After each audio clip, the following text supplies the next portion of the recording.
Khalid Basalamah, Safiq Basalamah, Firanda.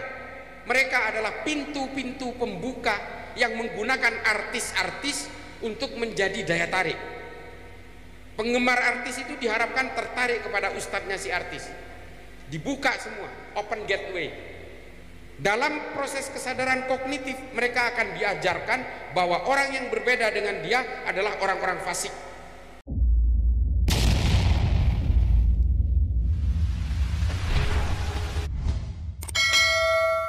Saya tantang kepada kelompok Wahabi, Salafi pun untuk membantah pernyataan saya. Mari kita adu literatur, kita adu sejarah soal ini.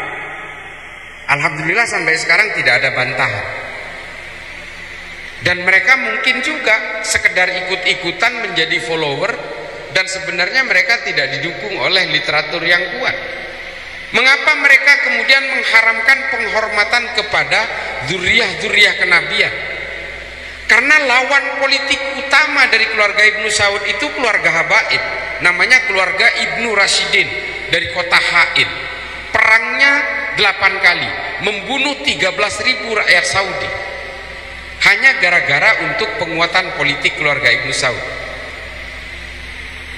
Metodologi penguatan politik dari keluarga kerajaan ini kemudian yang mempengaruhi ajaran ini, yang kemudian aturan-aturan di dalam ajaran agama Wahabi Salafi ini dijahit sesuai dengan ukuran keluarga kerajaan Ibnu Saud.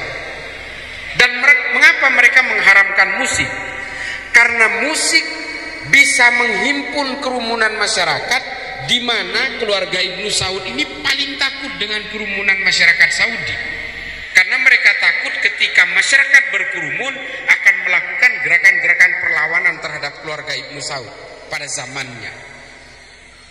Dan mengapa juga ziarah kubur kemudian diharamkan oleh ajaran dari Wahabi Salafi ini? Mengapa? Karena mereka, keluarga Ibnu Saud dan Muhammad bin Abdul Wahab ini tidak menginginkan orang Saudi punya ikatan masa lalu dengan leluhur-leluhurnya. Mereka ingin memutus mitos itu sehingga orang Saudi betul-betul fokus kepada pemimpin dari keluarga Ibnu Saud. Ini untuk penguatan politik. Dan mengapa juga mereka mengharapkan budaya-budaya lain? Karena kerajaan keluarga Ibnu Saud tidak mau orang Saudi terkontaminasi oleh budaya-budaya orang lain di luar Saudi. Sama seperti Google hari ini yang dilakukan oleh pemerintahan Korea Utara. Korea Utara mengharamkan Google karena rakyatnya tidak mau, Kim Jong-un tidak mau orang Korea Utara terkontaminasi oleh ajaran-ajaran dari luar Korea Utara. Google dalam konteks ini berkonotasi budaya bagi rakyat Saudi pada tahun 1727. Jadi semua budaya diharamkan kecuali budaya yang diizinkan oleh keluarga Ibnu Saud. Nih, saya langsung ngegas kalau soal ini. Genealoginya jelas, urutan-urutannya jelas. Dan mengapa ajaran-ajaran Ahlus Sunnah wal Jamaah ini semua dijadikan antitesis oleh Muhammad bin Abdul Wahab? Karena musuh utama mereka adalah Kekaisaran Utsmani yang notabene penganut Ahlus Sunnah wal Jamaah. Jadi ini memang custom fit, customized, tailor-made. Ajaran ini memang dibuat untuk konsumsi politik keluarga Ibnu Saud. Dan kemudian hari ini diekspor ke negara kita atas permintaan Amerika. Ini, apakah saya ngarang? Diutarakan sendiri oleh Pangeran Muhammad bin Salman di Frontline dan juga RT.com. Bisa di-googling. Dia mengatakan bahwa ajaran Wahabi ini dulu dipaksa untuk diekspor ke berbagai negara Muslim atas permintaan negara-negara Barat, wabil khusus permintaan Amerika.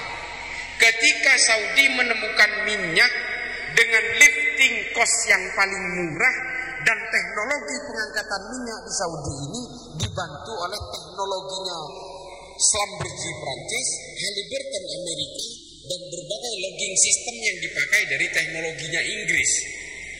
Sehingga Barat kemudian meminta kepada Wahabi, kepada Arab Saudi, atas balas jasa teknologi pengangkatan minyak ini, bantu kami untuk menyebarkan Wahabimu ke seluruh negara Islam untuk menandingi pengaruh Uni Soviet dalam perang dingin. Lalu kemudian kita menerima Wahabi, dan kita kemudian dikafir-kafirkan oleh mereka. Sama persis seperti prakteknya ketika Wahabi pertama kali menancapkan kukunya di Arab Saudi. Mereka juga mengkafir-kafirkan dengan menggunakan konsep al-wala wal-bara yang ditulis oleh Ibnu Taimiyah dalam Majmu' al-Fatawa dan diperjelas dalam kitabnya Ibnu Taimiyah yang lain dalam Taklih As-Siyasatus Syariah. Dua rujukan utama ini yang dipakai oleh Muhammad bin Abdul Wahab untuk memecah orang Saudi yang notabene semuanya Islam, tafsirnya sama, mazhabnya sama, manhajnya sama. Mereka kebingungan bagaimana caranya mengayak-ayak rakyat Saudi untuk memisahkan mana yang pro keluarga Ibnu Saud, mana yang pro Utsmani. Ini kemudian dipisah dengan al-wala wal bara yang kemudian dimodifikasi oleh Muhammad bin Abdul Wahab dan dielaborasikan oleh seorang ulama Saudi bernama Muhammad Said Al-Qahtani. Nama kitabnya Al-Wala wal Bara fil Islam. Seluruh teroris menggunakan kitab ini sebagai rujukan. Teroris-teroris yang ditangkap oleh Densus 88 pasti punya dua kitab utama yang menjadi anjuran kelompok Wahabi untuk melakukan pemecah belahan di tengah masyarakat. Yang satu Al-Wala wal Bara fil Islam yang ditulis oleh Muhammad Said Al-Qahtani. Yang kedua adalah Idarat At-Tawahhush yang ditulis oleh Muhammad Abu Bakar Naji. Ini semuanya diglorifikasi oleh kalangan Wahabi. Nah, lagi lanjut terakhir, nanti pertanyaan berikutnya. Apakah saya kemudian juga bagian seperti orang Wahabi yang gemar mengkafir-kafirkan keyakinan orang lain? Saya sebenarnya bukan tipikal orang yang mau peduli dengan keyakinan orang lain. Orang mau guling-guling, mau nyungsep dengan keyakinannya silahkan. Kalau saya kemudian gerah dan gelisah dengan keimanan orang lain, dengan keyakinan orang lain, saya tidak ada bedanya dengan mereka.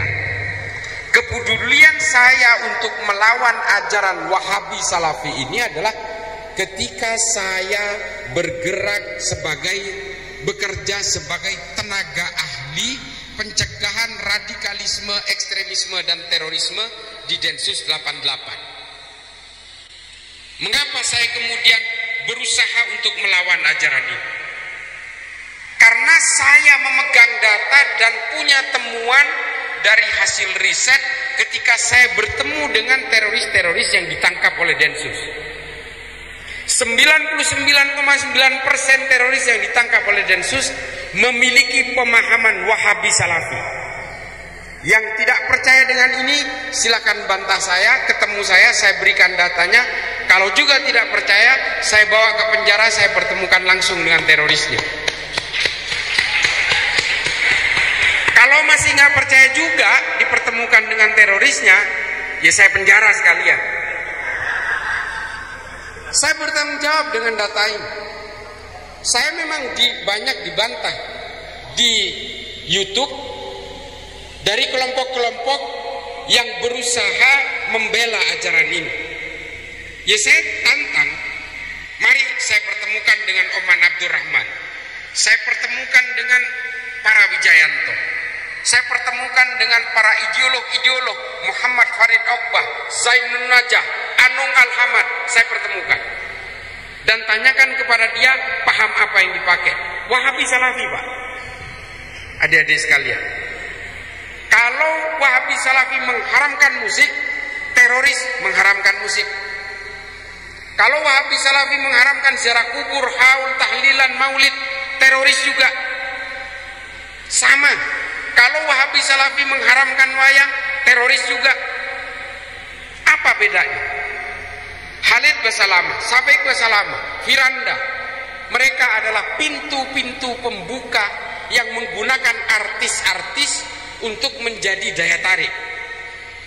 Penggemar artis itu diharapkan tertarik kepada ustadznya si artis. Dibuka semua, open gateway.